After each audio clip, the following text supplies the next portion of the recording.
bienvenidos a un capítulo más de Historias de Pánico.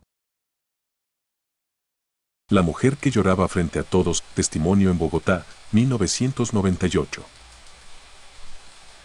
No hay nada más duro que ver a tu madre dentro de un ataúd. Mi mamá, Marta Eugenia, murió en agosto de 1998. Un infarto mientras dormía. Tenía solo 58 años. La encontré yo mismo en la cama, con la cara serena, como si no hubiera sufrido. Eso lo agradezco. Pero nada me preparó para el dolor de ese velorio. Y mucho menos para lo que sucedió ahí. La funeraria estaba en la localidad de Teusaquillo, en Bogotá. Era una sala sobria, con alfombra oscura, bancos de madera tapizados, vitrales en las ventanas y olor a flores que, con el tiempo, se volvió insoportable. Desde que llegamos, sentí un aire denso, como si el lugar me apretara el pecho. Recuerdo que eran las 7:30 de la noche cuando la vi por primera vez. Estábamos mi hermana Juliana, mi tío Ramiro y yo sentados en la primera fila, en silencio. El ataúd estaba abierto. Mamá vestía un traje beige, con el mismo collar de perlas que usaba los domingos. Había unas 15 personas más en la sala. Entonces, la mujer apareció por la puerta del fondo. Vestía completamente de negro, abrigo largo, velo sobre el rostro, guantes. Caminaba despacio, como si flotara. No me pareció raro al principio. Muchos amigos de mamá eran reservados, y pensé que sería alguien que prefería el anonimato. Pero cuando se sentó en la segunda fila, justo detrás de nosotros, y comenzó a llorar, algo se sintió mal. Su llanto no era común. No era como el de mi hermana, ni el de las vecinas que venían a abrazarnos. Era gutural. Profundo. Como un lamento viejo. No sollozaba, gemía. Y no dejaba de hacerlo. Ni cuando llegaron más personas, ni cuando el padre comenzó la oración. Era como si el resto del mundo no existiera para ella. Mi hermana se giró para mirarla. Me susurró, ¿quién es esa señora? No supe qué responder. Después de la oración, me acerqué a varios familiares para preguntar si la conocían. Nadie sabía quién era. Nadie la había visto antes. Y cuando uno de los primos fue a preguntarle directamente, ella se limitó a levantar la mano, negando con la cabeza sin decir palabra. El primo dijo que sus ojos no se veían bien, como si estuvieran hundidos en la sombra del velo. A las 10 de la noche, la sala empezó a vaciarse. La mayoría se fue a descansar y prometieron volver al día siguiente. Yo decidí quedarme con mi hermana. Íbamos a pasar la noche en el velorio, como era costumbre. Mi tío se despidió. ¿Y la señora?, preguntó Juliana cuando vimos que la mujer seguía ahí, llorando, en la misma posición. No tengo idea. Tal vez se va cuando estemos solos, pero no. No se fue. Pasaron las horas. A las 12:30 de la mañana, Juliana se quedó dormida en el sillón largo. Yo me acerqué al ataúd para rezar en silencio, pero no podía concentrarme, el llanto seguía detrás de mí. Monótono. Intenso. Me di vuelta y la mujer seguía en el mismo lugar, sin moverse, con el rostro inclinado hacia adelante. Decidí preguntarle, ya sin rodeos, disculpe, ¿usted conocía a mi mamá? Ella no respondió. Di un paso más cerca. No sé por qué, pero el aire a su alrededor me pareció más frío. Le hablé otra vez, más fuerte. Señora, ¿puedo ayudarla en algo? Entonces, se levantó lentamente.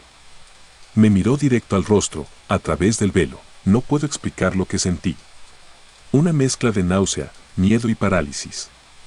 No vi sus ojos, pero sí vi que la piel que asomaba del velo era grisácea, arrugada, casi transparente. Ella me hizo una promesa, dijo. Su voz era áspera, como si no hablara desde hacía años. Eso fue todo. Volvió a sentarse. Me quedé helado. Di media vuelta sin decir nada. Desperté a mi hermana. Juliana, vámonos. Ahora, ¿qué pasa? No me gusta esa mujer. No es normal. Recogimos nuestras cosas, hablamos con el encargado de la funeraria, un señor de nombre Edgar, que estaba en recepción. Le pedimos que se encargara hasta las 6 de la mañana cuando volviéramos. Le preguntamos por la mujer de negro. ¿Cuál señora?, dijo con extrañeza. La que está en la sala, llorando desde que llegamos. Nos miró como si estuviéramos locos. Yo no he visto entrar a ninguna señora de negro, dijo. De hecho, solo ustedes están registrados como familiares. Volvimos a mirar por el pasillo hacia la sala y ya no estaba. La silla donde se había sentado seguía ahí, pero vacía. Fuimos a buscar por los pasillos, al baño, al vestíbulo. Nadie. No había puertas abiertas y la salida principal estaba bajo llave. Era imposible que se hubiera ido sin ser vista. El encargado se puso nervioso. Mire que aquí no se pueden quedar vagabundos. Ya me pasó una vez, pero eran vivos. Esta señora suya me da mala espina. Volvimos a casa en silencio. Al día siguiente, al regresar al velorio a las 9 de la mañana, preguntamos a los nuevos asistentes si la mujer de negro había vuelto. Nadie la había visto, pero cuando entramos a la sala, el sillón donde ella estuvo toda la noche tenía la tela manchada. Una mancha alargada, oscura, como si algo mojado se hubiese quedado ahí durante horas. Edgar dijo que nadie más se sentó allí en su turno. Intentamos ignorarlo. El funeral se realizó al mediodía, con misa en la iglesia y entierro en el cementerio central. Todo parecía volver a la calma.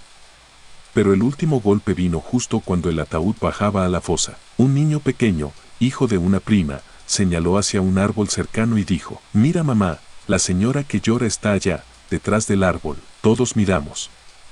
No había nadie. Su madre le preguntó: «¿Cómo era esa señora?». Y él respondió: «Estaba tapada de negro y lloraba con la boca muy abierta, como si le doliera la cabeza». Volvimos a casa con un silencio espeso. Esa noche no pude dormir. Algo en mi interior me decía que esa mujer no era de este mundo, que había venido por algo, que tenía algún vínculo con mi madre que nunca conocimos. Días después, fui con Juliana a revisar los álbumes de fotos de mamá. Pensamos que quizás podríamos encontrar alguna pista, y ahí, en una foto vieja de los años 60, de una reunión en una casa antigua, estaba ella. De pie, al fondo, casi escondida entre las sombras. Con el mismo abrigo negro. Con el mismo rostro velado. «¿Quién es?», preguntó mi hermana. En la parte de atrás de la foto, con letra de mamá, decía: «Fiesta en casa de Adela». Atrás, doña Clara, la señora que ayudó a mamá con los partos. Doña Clara. Buscamos el nombre en los registros del barrio. Apareció una sola mención en un artículo viejo del periódico El Espectador: doña Clara Gómez, partera y curandera, fallecida en 1973, 25 años antes del velorio, y aún así, vino a llorar por mi madre. El niño que hablaba con el muerto, testimonio en Ciudad de Guatemala 2017. Nunca he sido supersticioso. He trabajado en funerarias desde que tengo 20 años, y si algo he aprendido es que los muertos no hacen daño. Son los vivos los que dan miedo, o al menos eso pensaba, hasta ese velorio. Mi nombre es Estuardo Gómez.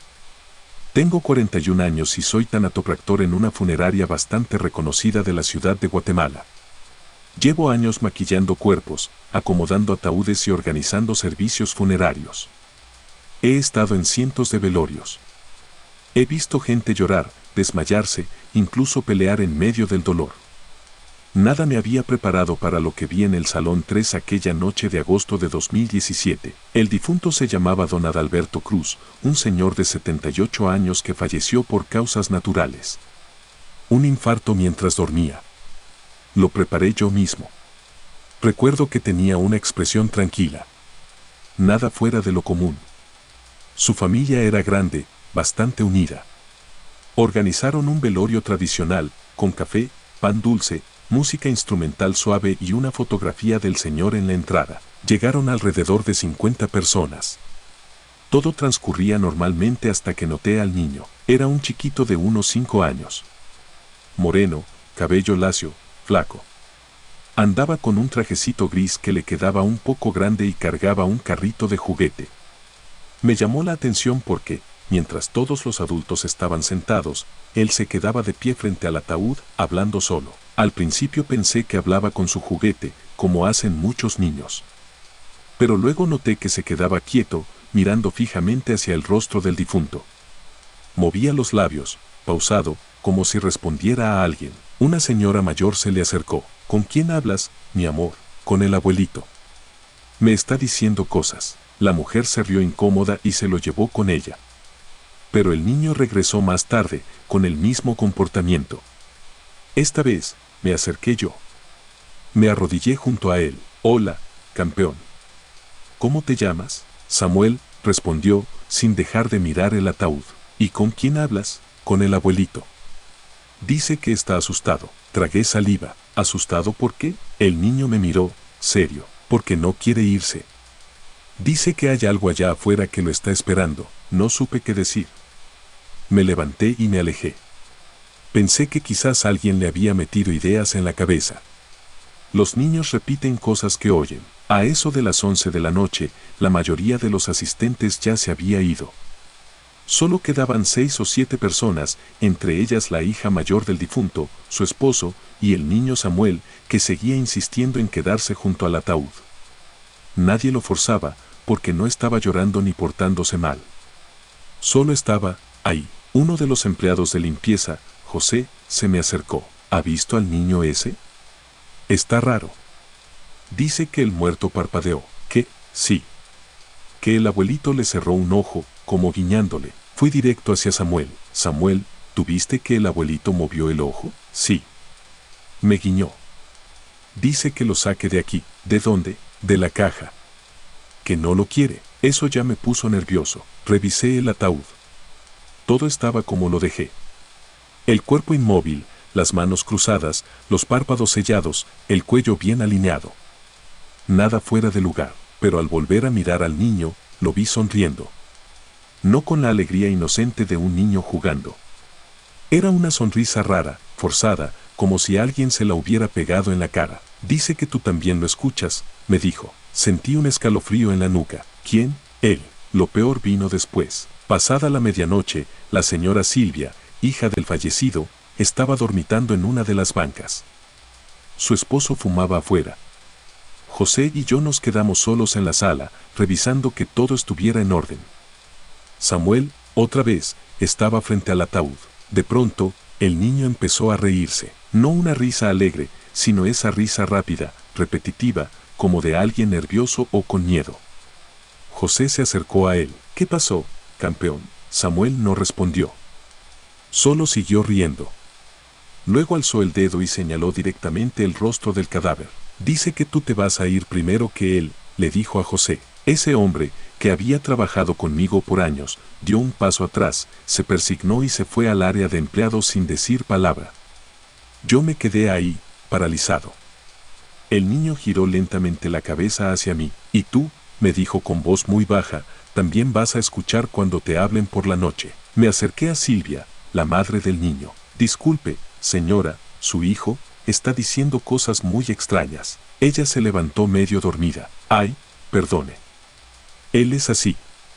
Desde que tenía 3 años ve cosas. Dice que habla con su bisabuelo, con una señora de negro que lo visita por las noches. Yo lo llevé al psicólogo, pero dicen que no tiene nada.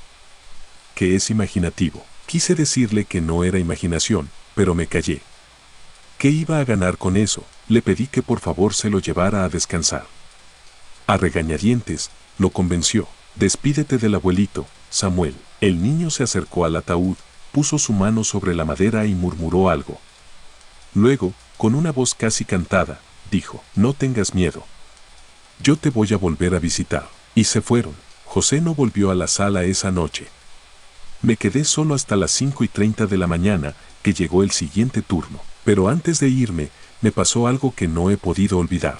Estaba terminando de apagar las luces cuando, al pasar frente al ataúd, escuché un golpecito desde adentro. Suave. Una sola vez, me detuve. Miré alrededor. No había nadie. Me acerqué lentamente. ¿Hola? Dije, en voz baja. Nada. Apoyé mi oído en la tapa. Silencio. Estaba por alejarme cuando escuché la misma voz del niño, idéntica, susurrar desde adentro. Dice que ya no tiene miedo. No recuerdo cómo llegué al baño. Vomité. Me encerré. Estuve más de 20 minutos recuperándome. Nunca se lo conté a nadie. El entierro fue tranquilo. El niño no fue. La familia no mencionó nada raro. Pero yo no volví a trabajar en esa sala. Pedí cambio al área de oficina. Desde entonces, cada vez que veo a un niño solo en un velorio, lo observo con cuidado. Aprendí que los niños, a veces, ven lo que nosotros no queremos ver, y algunos, como Samuel, pueden hablar con ellos. El muerto que sonrió, Caracas, Venezuela 2007. La muerte y yo siempre hemos tenido una relación cercana. No por gusto, sino por oficio. Soy Luis Alberto Méndez. Trabajé durante 8 años en una funeraria en el oeste de Caracas, en la parroquia Antímano. Un lugar modesto, con 3 salas de velación, una pequeña capilla y un taller donde se preparaban los cuerpos. Yo me encargaba de eso, el embalsamado, el maquillaje, los retoques finales.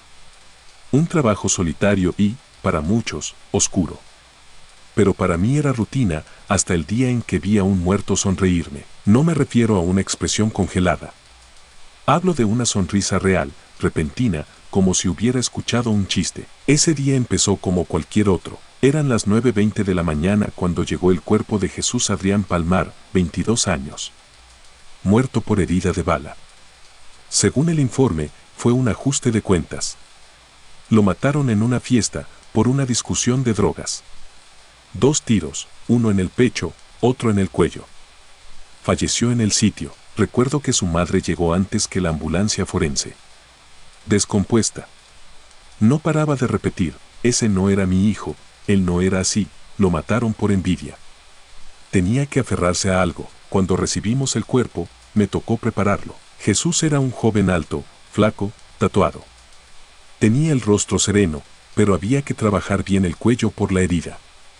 La madre exigió un ataúd abierto, así que el trabajo debía quedar impecable. No era la primera vez que maquillaba a un muerto joven. Pero había algo en su cara que me incomodaba. Los párpados no se cerraban bien. Y la mandíbula estaba tan tensa que me costó más de lo habitual acomodarla. A las 3 de la tarde, ya estaba listo para el velorio. Lo colocamos en la sala 2. La familia llegó poco después. Gente joven, con gorras, cadenas, pantalones flojos. Algunos parecían nerviosos, otros traían botellas escondidas. Se notaba que varios estaban armados. Yo me limité a hacer mi trabajo. El velorio empezó tranquilo. Llantos, música cristiana, flores blancas, rezos. Pero conforme caía la noche, el ambiente se fue enrareciendo. Uno de los amigos del muerto, un tal Nicanor, comenzó a llorar con fuerza. Se le acercó al ataúd, lo agarró de los bordes y empezó a hablarle como si esperara que Jesús le respondiera: hermano, perdóname. Yo no quería. No fue mi culpa. Me acerqué discretamente.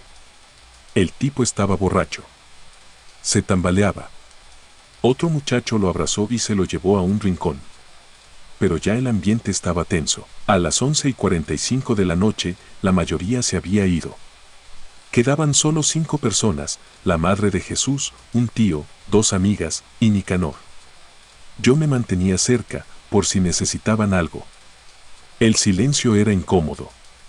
El tío dormía en una banca. Las amigas cuchicheaban. Nicanor estaba sentado frente al ataúd, con los ojos rojos, tamborileando los dedos sobre sus rodillas. De repente, se levantó y se acercó al féretro. Puso sus manos en el borde y se inclinó hacia el rostro del muerto. Le hablaba muy bajo, pero logré oír algunas palabras. Yo te dije que no te metieras con ella. Te lo advertí. Era mía. Sentí un escalofrío. Me acerqué un poco más, fingiendo ordenar unas flores. Nicanor alzó la voz, sin mirar a nadie. Pero tú nunca escuchabas. Y ahora, mírate. Lo siguiente fue lo que marcó esa noche para siempre. Jesús sonrió. Lo vi con mis propios ojos. Los labios, que antes estaban cerrados y relajados, se curvaron ligeramente hacia arriba. No fue un tic. No fue un efecto de la luz. Fue una sonrisa. Lenta. Diabólica. Me quedé congelado. Nicanor también lo notó. Dio un paso atrás, se tropezó y cayó al suelo. ¿Vieron eso? Se rió.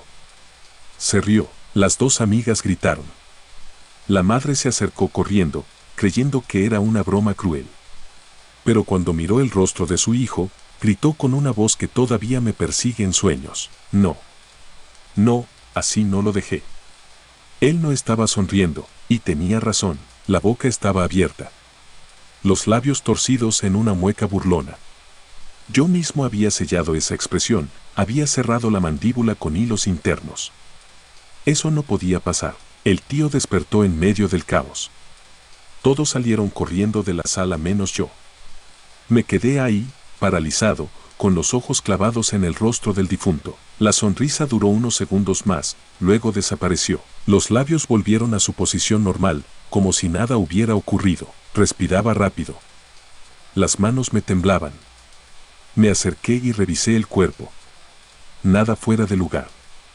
Ningún músculo estaba tenso. El rostro, ahora, era el mismo que dejé en la tarde. Salí tambaleándome. Fui a la oficina del velador y le conté lo que pasó. Él me miró pálido. Luis, eso ya había pasado aquí. ¿Qué? Hace 3 años, un tipo que mataron igual, también sonrió. Y dicen que esa misma noche, el que lo traicionó, amaneció muerto. No quise escuchar más. Volví a casa y no dormí. Tenía la imagen de esa sonrisa clavada en la mente. Cada vez que cerraba los ojos, veía la curva burlona de sus labios. Como si se estuviera riendo de todos nosotros. A la mañana siguiente, me llamaron para decirme que Nicanor, el amigo del muerto, había sido encontrado muerto en un callejón a 2 cuadras de la funeraria. Un disparo en la cabeza. Sin testigos. Sin cámaras. La policía fue al velorio a hacer preguntas. No sacaron nada. La madre de Jesús juró que su hijo le dijo algo al oído mientras dormía esa noche. Algo que no quiso repetir. Desde entonces, no volvió a hablar del tema. Yo dejé de trabajar en esa funeraria a los 3 meses. Ya no podía seguir. Cada vez que preparaba un cuerpo, me obsesionaba con que no abriera la boca. Me pasaba horas sellando las mandíbulas, pegando los labios, asegurándome de que nada se moviera. Pero el miedo seguía, porque yo sé lo que vi. Un muerto sonrió, y no fue por accidente. El ataúd pesado, Puebla, México 2019. No es fácil cargar un ataúd cuando sabes que algo no está bien con quien va dentro. Me llamo Mario López.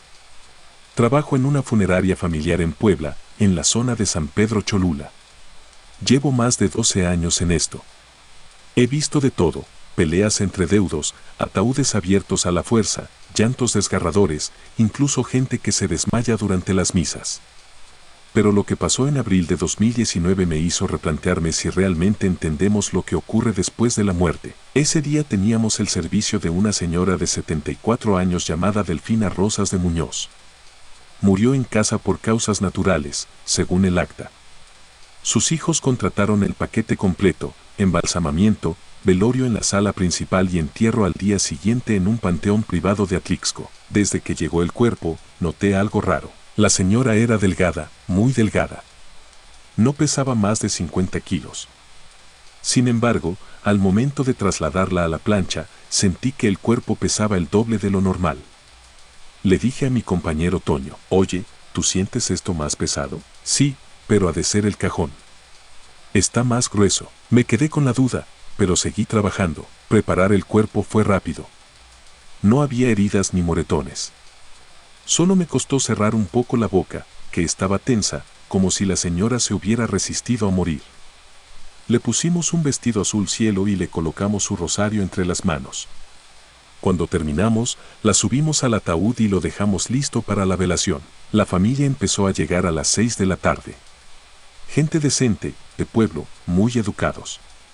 Una de las hijas, doña Mireya, me pidió que no cerráramos el ataúd, porque su madre siempre decía que quería que la vieran descansando como una dama. Todo transcurrió tranquilo, hasta que empezaron los murmullos. Un par de señoras mayores, primas de la difunta, se acercaron al féretro y comenzaron a rezar en voz baja.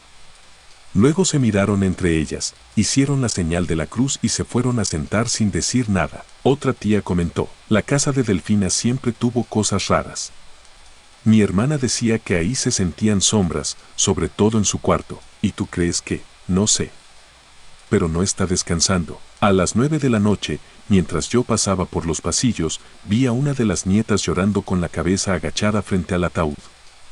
Me acerqué a ofrecerle agua. Me miró, pálida. Señor, ¿Usted no sintió eso? ¿Qué cosa? Como si alguien le apretara la mano a mi abuela. Juro que la vi mover un dedo. No quise alarmarla. Le dije que podía ser una ilusión óptica. Pero ya había algo que me incomodaba. Volví a ver el ataúd con más atención. Estaba ligeramente ladeado. Como si una de las patas no apoyara bien. Revisé y todo estaba en su lugar. Pero sentí que algo no cuadraba. El ambiente era pesado, literal y emocionalmente. El problema grande vino al día siguiente, cuando tocó llevar el ataúd al cementerio. Éramos 6 cargadores. El cajón era de madera sólida, pero no justificaba el peso que sentíamos. Apenas logramos levantarlo del caballete. Uno de los compañeros, Luis, dijo en voz baja: «Esto no pesa normal. Parece que llevamos 2 cuerpos». Lo llevamos hasta la carroza con dificultad. Uno de los hijos, Ernesto, se acercó. «¿Todo bien?» «Sí, sí. El ataúd está un poco más robusto, nada más», mentí. Pero cuando llegamos al cementerio, ahí fue donde todo se descontroló. Intentamos bajarlo para llevarlo a hombros, como es tradición. Pero no se podía mover. Empujábamos, alzábamos, lo girábamos, y nada. Era como si el ataúd estuviera anclado a la carroza. Uno de los trabajadores, que ya estaba cansado, bromeó: «¿Seguro que no se trajo al perro también?» Nos reímos nerviosos. Pero el hijo mayor no. Nos miró serio y dijo: «¿Puede ser que mi mamá no quiera ir?» «¿Cómo?» «Es que anoche soñé con ella. Me decía que no estaba lista. Que no quería entrar a la tierra todavía». Todos guardamos silencio. Intentamos otra vez levantarlo. Esta vez con ayuda de 2 personas más. 8 hombres. Apenas logramos moverlo unos centímetros. Y cuando lo hicimos, se escuchó un crujido dentro del cajón. Nos detuvimos. «¿Qué fue eso?» «Tal vez algo mal colocado», dijo Toño. «¿Lo revisamos?» El hijo menor, Germán, asintió. Decidimos abrirlo de nuevo, frente a la tumba. Lo que vimos nos dejó sin habla. La señora Delfina estaba de lado. Ya no estaba boca arriba como la habíamos dejado. Estaba girada hacia la izquierda, con los ojos abiertos, no semicerrados. Abiertos completamente, y en su boca se notaba algo distinto. Una ligera curva en la comisura. Como una mueca. Como si hubiera querido decir algo y se quedó a la mitad. El hijo mayor gritó. La hermana se desmayó. El padre pidió un sacerdote de inmediato. Cerramos el ataúd y nos alejamos unos metros. ¿Esto es posible?, me preguntó Toño. No. No así. A menos que... No terminé la frase. El sacerdote llegó media hora después. Bendijo el ataúd, rezó en voz alta y pidió que toda la familia repitiera sus palabras. Cuando terminó, dijo algo que me puso la piel de gallina. Si hay algún rencor o deuda, este es el momento de pedir perdón. Hubo un silencio largo. Entonces el hijo menor se arrodilló frente al féretro y dijo: «Perdóname, mamá. Perdóname por no haber llegado antes. Por no ir a verte el último día. Yo estaba con ella. Yo no sabía que te estabas muriendo». Nadie habló. Solo se escuchaba el viento. Después de eso, el ataúd pudo levantarse sin problema. Los mismos 6 hombres que no podían moverlo, ahora lo llevaban con facilidad. Lo enterramos sin más incidentes. Esa noche, mientras cerraba el registro del servicio, no podía dejar de pensar en lo que pasó. ¿Fue un fenómeno físico? ¿Un error en el embalsamado? ¿Una manifestación de energía? ¿O realmente la señora Delfina no quería irse? Desde ese día, cada vez que tengo que cerrar un ataúd, me detengo unos segundos antes. Miro al difunto a los ojos, aunque estén cerrados, y digo en voz baja: si hay algo que quedó pendiente, que se quede en paz. Porque aprendí que la muerte no siempre es ligera, y que a veces, el alma pesa más que el cuerpo. El perro que aullaba a la nada, Zacatecas, México 2004. Mi nombre es Salvador Rivas. Tenía 36 años cuando ocurrió aquello. Hoy tengo 55, y todavía no puedo hablar del tema sin que se me ponga la piel de gallina. Todo comenzó con la muerte de mi papá, don Ignacio Rivas, un hombre duro, de esos de rancho que no creían en nada. Ni en el cielo, ni en el infierno, ni en el alma. Decía que al morir uno se acababa todo, como apagar una vela. Murió el 7 de octubre del 2004, a los 72 años, en su casa de la comunidad de La Soledad, cerca de Jerez, Zacatecas. Fue de madrugada, después de semanas batallando con una enfermedad respiratoria que se lo fue comiendo poco a poco. Estábamos mi hermana Lucía y yo cuando exhaló por última vez. Mi madre había muerto años antes, así que nos tocaba a nosotros encargarnos del velorio. Decidimos hacerlo en la misma casa donde vivió toda su vida, una construcción antigua, de adobe, con techos altos y un enorme zaguán que daba a un patio de tierra. Preparar la sala fue sencillo, flores blancas, algunas velas, y su foto enmarcada sobre la mesa. Mi papá era hombre de pocos gustos. No quería misa, ni sacerdote. Nada de payasadas, decía. Lo que nunca imaginamos es que el perro de la casa, Tarzán, un pastor negro que había estado con él por más de 10 años, iba a comportarse como si viera algo que nadie más podía ver. Todo empezó al anochecer, cuando colocamos el ataúd en la sala y llegaron los primeros familiares. Tarzán, que siempre se echaba a dormir cerca de la entrada, se quedó parado frente a la puerta del cuarto donde estaba el cuerpo, sin moverse, con las orejas erguidas, mirando fijo hacia adentro.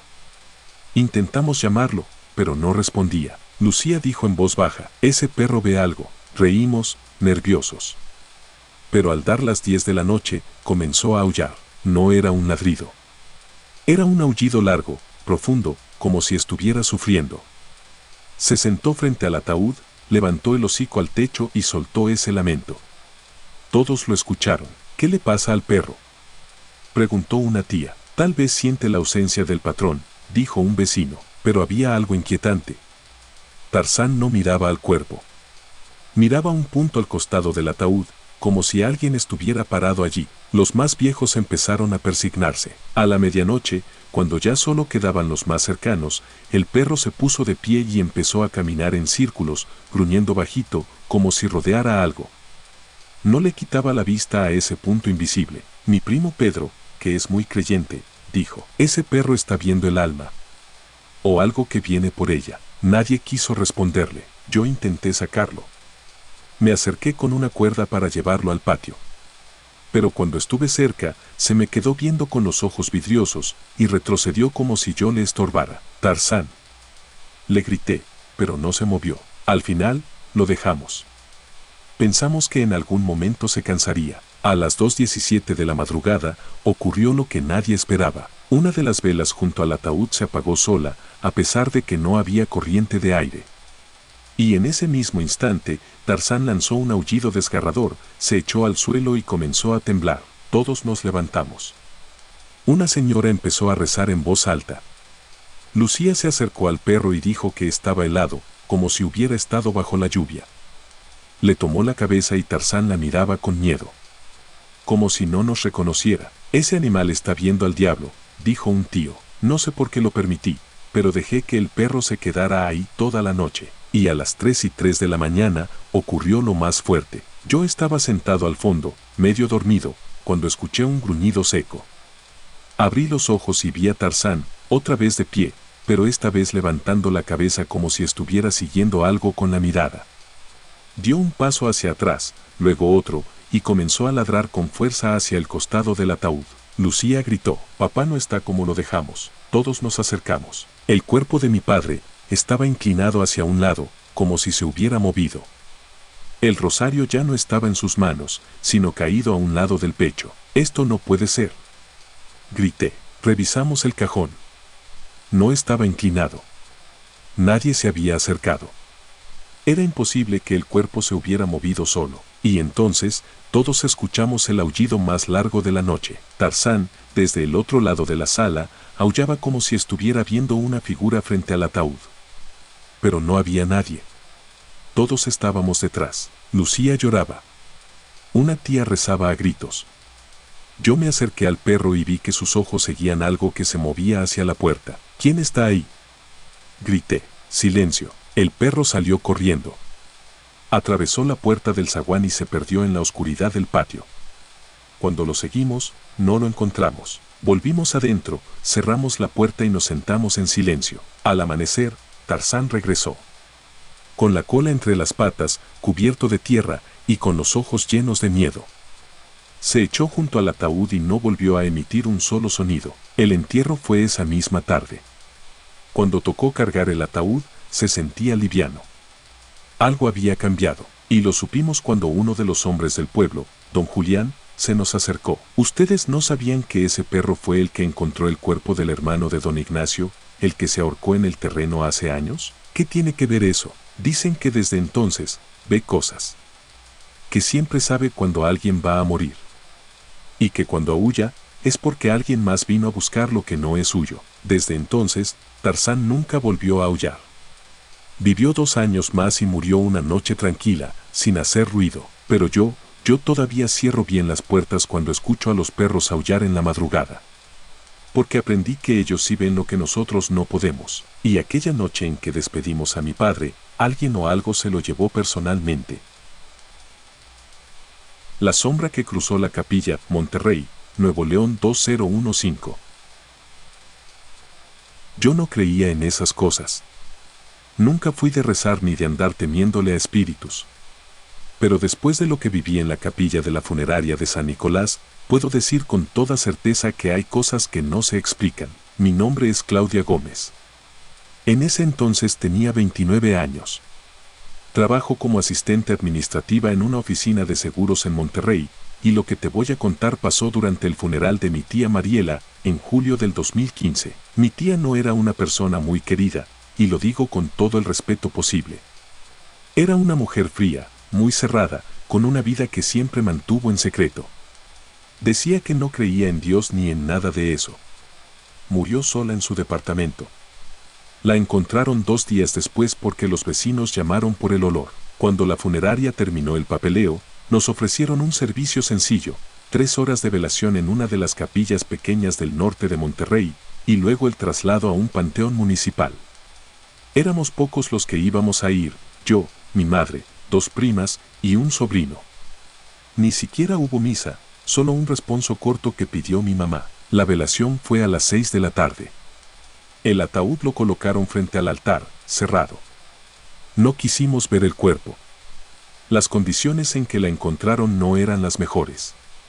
La sala era fría, con muros blancos, 2 arreglos de flores artificiales y un par de bancas de madera. Todo parecía tranquilo. Silencioso. Demasiado. Al llegar, noté que no se escuchaba ni música ambiental ni nada. Solo el aire acondicionado haciendo un zumbido lejano. El encargado de la funeraria, un joven llamado Oscar, nos dijo que el sonido del sistema estaba fallando, pero que podía conseguir una bocina si queríamos. Dijimos que no importaba. A las 7:10 de la tarde, llegó el padre que iba a hacer el responso. Un señor delgado, de unos 60 y tantos años, de ojos hundidos y hablar pausado. Empezó con la oración, y fue justo ahí que comenzó lo extraño. Yo estaba sentada en la segunda fila, al lado de mi prima Sandra. Frente a nosotras, del lado izquierdo, había un ventanal que daba a un pasillo. La luz del pasillo estaba encendida, pero en un momento vimos claramente como una sombra cruzó de izquierda a derecha. Una sombra humana, no pasó caminando, se deslizó. No se detuvo. No tenía forma definida, pero se notaba que era una figura alta, con forma de torso y cabeza. Me giré hacia Sandra. ¿Viste eso? Ella asintió, con los ojos abiertos. Sí. Pensé que era alguien más, pero estamos solos, ¿no? Nos levantamos en silencio y fuimos hasta el pasillo. Nada. No había nadie. Regresamos a nuestros lugares. El padre seguía leyendo en voz baja, sin notar nada. La incomodidad creció. Yo no podía dejar de mirar ese pasillo. A las 7:26 de la tarde, lo recuerdo porque vi el reloj de pared, ocurrió algo más fuerte. Justo cuando el padre dijo las palabras entrega del alma al descanso eterno, el foco que colgaba sobre el ataúd parpadeó 3 veces y se apagó. Oscuridad total en el centro de la capilla. Mi madre se persignó en automático. El padre hizo una pausa, miró el foco, suspiró y siguió leyendo. Yo me levanté de nuevo. Fui al interruptor de la luz. Estaba arriba. No había bajado solo. Regresé a sentarme, y entonces mi prima Sandra me dijo algo al oído. Esa cosa está dentro. ¿Qué? La sombra. Ahora la vi en el fondo, detrás del altar. Miré de inmediato. Y no vi nada. pero sentí un calor raro en la espalda, como si alguien estuviera respirándome detrás. Me giré. Nadie. A las 7:34 de la tarde, el padre terminó la oración. Dijo un breve descansa en paz y cerró su libro. Hizo una última señal de la cruz frente al ataúd y la bocina de la capilla, que no estaba conectada, hizo un pequeño sonido, como un crujido, y se apagó del todo. ¿Esa bocina estaba encendida?, preguntó mi sobrino. No, respondí. El padre se disculpó, dijo que debía irse y nos bendijo a todos. Se fue sin comentar nada. Pero antes de cruzar la puerta, se detuvo y dijo: recen, aunque no lo pidan, y se fue. Nos quedamos 4 personas, mi mamá, mis 2 primas y yo. Y entonces, la puerta del fondo de la capilla se abrió sola, no de golpe. Despacio. Como si alguien del otro lado la empujara con calma. Mi madre gritó. Nos levantamos. Corrimos a cerrarla. Revisamos el pasillo. Nadie. Ni empleados, ni visitantes, ni personal. Nadie. Yo estaba temblando. Decidimos que ya no queríamos quedarnos más tiempo. Llamamos a recepción para pedir que trasladaran el ataúd a la carroza. Nos dijeron que el chofer tardaría unos 15 minutos. Mientras esperábamos, nos quedamos de pie, lejos del féretro. Nadie quería acercarse. Fue entonces cuando el video de seguridad de la capilla nos dio la prueba que nadie quería. Uno de los empleados, que estaba en la recepción con acceso a las cámaras, llegó pálido. Tenía un teléfono en la mano. ¿Ustedes están solas desde que empezó el servicio? Sí. ¿Por qué? ¿Puedo mostrarles algo? En la pantalla del teléfono, el empleado tenía la grabación de la cámara que da al altar. Se veía claramente cómo el padre oficiaba el responso, y en el fondo, justo cuando la luz se apaga, una figura oscura cruza de un extremo al otro del altar, como si caminara detrás del sacerdote. Era una figura alta, borrosa, pero se movía con intención. Se desvanecía al llegar al lado derecho de la imagen. Mi madre se persignó otra vez. Sandra salió corriendo al pasillo. El empleado dijo algo que nunca olvidaré. Ya había pasado antes, pero nunca tan claro. Esta sala ya había tenido cosas raras. Nos ayudó a mover el ataúd. Lo llevamos en silencio, sin ceremonia. Lo subimos a la carroza, y cuando partió rumbo al panteón, respiramos con alivio. Pero eso no fue todo. Unos días después, regresé a la funeraria para recoger unos papeles. El mismo empleado me reconoció. ¿Le puedo decir algo?, me preguntó. El video que les mostré desapareció. ¿Cómo? Cuando fui a revisarlo para archivarlo, ya no estaba en el sistema. Solo ese segmento. Las cámaras graban 24/7. Todo quedó intacto, menos los 6 minutos del responso. Como si alguien los hubiera borrado. Desde entonces, no volví a una funeraria sola. Y menos de noche. Y si me preguntas qué era esa sombra, te juro por Dios que no era humana. Porque algo en mí, muy dentro, me decía que no vino a acompañar, vino a recoger lo que le pertenecía. La mujer del velo en el funeral, testimonio desde Mérida, Yucatán. No es fácil contar esto. Por muchos años intenté convencerme de que fue mi imaginación, que el dolor por la pérdida me jugó una mala pasada. Pero cuando otros empezaron a decir que vieron lo mismo, supe que aquello no fue normal. Mi nombre es Sebastián, soy de Mérida, Yucatán. Lo que viví ocurrió en el año 2009, en el funeral de mi abuela materna, doña Teresa Ramírez, una mujer muy conocida en su colonia por haber sido curandera. Nunca ejerció como bruja, al menos no en público, pero todo el barrio sabía que ella preparaba limpias, ungüentos y hasta decía que podía leer cosas en los sueños. Murió de un infarto repentino a los 79 años. La velamos en su casa, como era su voluntad. Era una casa antigua, con pasillos oscuros y techos altos, de esas construcciones yucatecas de principios del siglo pasado. No quiso morir en hospital. Siempre dijo que si la llevaban ahí, no regresaría con alma. Recuerdo que la noche del velorio hacía un calor espantoso. Teníamos los abanicos prendidos, velas en las esquinas y muchas flores.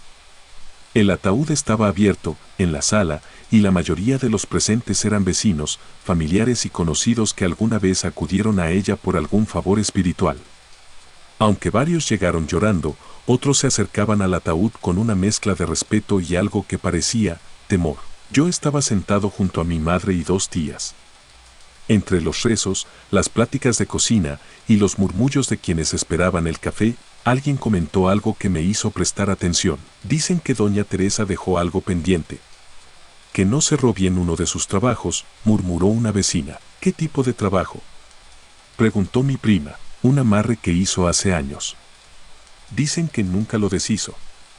Que la mujer a la que ayudó murió, pero el espíritu quedó ligado. Mi madre hizo callar con una mirada a la vecina, pero la tensión ya se sentía en el aire.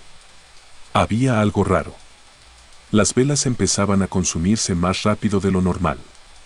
El ambiente se volvió denso, como si respiráramos dentro de una bolsa de plástico. Yo tenía 24 años, y no era de los que creían en cosas paranormales. Hasta esa noche, pasada la medianoche, mientras todos intentaban dormir en sillas o sillones, escuché algo como si alguien estuviera caminando por el pasillo. Pensé que era uno de mis tíos, pero al mirar no había nadie. Lo extraño fue que los pasos se escuchaban con un ritmo pausado, como si arrastraran algo. Me levanté y fui al baño. Al regresar, noté que una de las coronas de flores estaba en el suelo. Nadie se levantó a acomodarla. Cuando pasé junto al ataúd de mi abuela, noté que el rosario que tenía entre sus manos ya no estaba.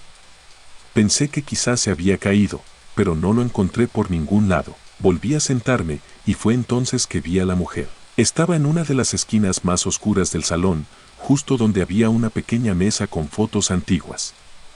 Llevaba un vestido negro largo y un velo cubriéndole el rostro. No se movía. Solo estaba ahí, de pie. Lo más raro era que nadie más parecía notarla.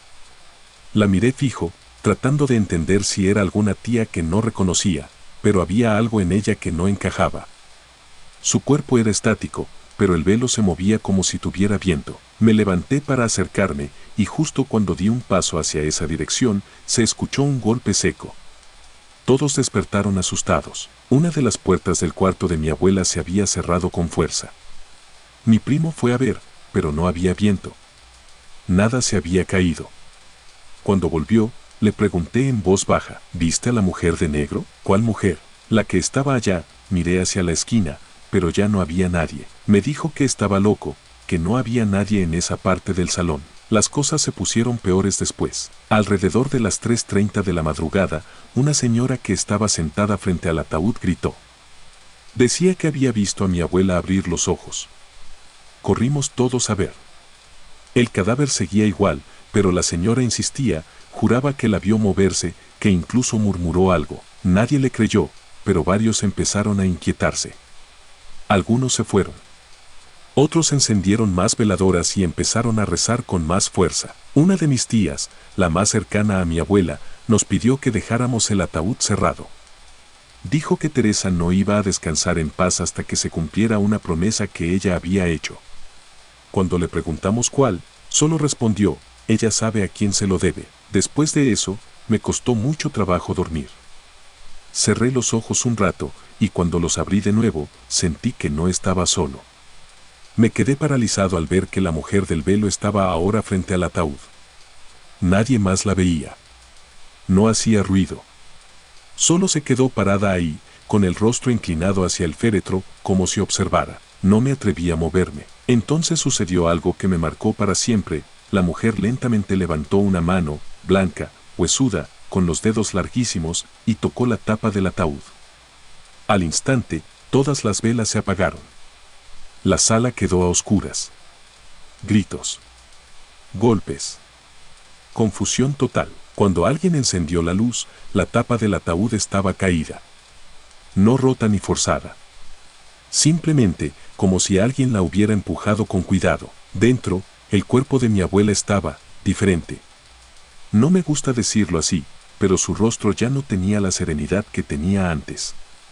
Tenía la boca abierta, los ojos ligeramente entreabiertos. Como si se hubiera despertado. Una vecina se desmayó. Otra empezó a rezar en voz alta. Yo solo podía mirar el rincón donde había estado la mujer, y notar que ahora había un rosario colgado de una silla. el mismo que faltaba horas antes. Mi madre no quiso que continuara el velorio. Llamó a una funeraria para que vinieran por el cuerpo y lo trasladaran directo al panteón. El entierro fue silencioso, rápido, sin palabras. Nadie quería estar más tiempo cerca de aquel ataúd. Esa misma noche, soñé con mi abuela. La vi parada en la cocina de su casa, molesta. Me dijo una frase que no entendí en ese momento, no era para mí, era para ella. Al despertar, le conté el sueño a mi tía, y se puso blanca. Dijo que eso confirmaba su sospecha. Mi abuela había recibido algo, un objeto, una ofrenda, que no le pertenecía. Era para otra mujer. Una que había muerto joven, tras acudir con mi abuela para recuperar a un hombre casado. Supuestamente, ella le hizo un trabajo de amarre, pero la mujer murió poco después. Desde entonces, mi abuela decía que alguien la seguía. Que en la noche oía llanto cerca de su cama, y ahora, esa mujer había venido por lo suyo. Desde aquel funeral, yo no volví a ver la figura del velo. Pero otro sí. Mi tía la vio 2 semanas después, en su casa. Dijo que la mujer se le apareció al pie de la cama y le dijo que ya no volviera a tocar lo que no era suyo. Que dejara en paz lo que había quedado pendiente. Al final, mi tía fue a un lugar en Izamal, con otro curandero, para hacer una entrega. No sé qué hizo, pero después de eso, nadie volvió a ver a la mujer del velo. Nunca supimos si fue un espíritu vengativo, un alma en pena o algo peor. Lo único cierto es que el funeral de mi abuela se convirtió en una experiencia aterradora, de esas que no se olvidan nunca. Porque no hay nada más perturbador que ver a los muertos reclamar lo que sienten que les pertenece. Y desde esa noche, cada vez que entro a una funeraria o capilla, reviso 2 veces las esquinas. Porque juro por mi vida que si la vuelvo a ver, esta vez, yo seré el que salga corriendo. Muchas gracias, te invito a suscribirte y darle like si quieres más historias.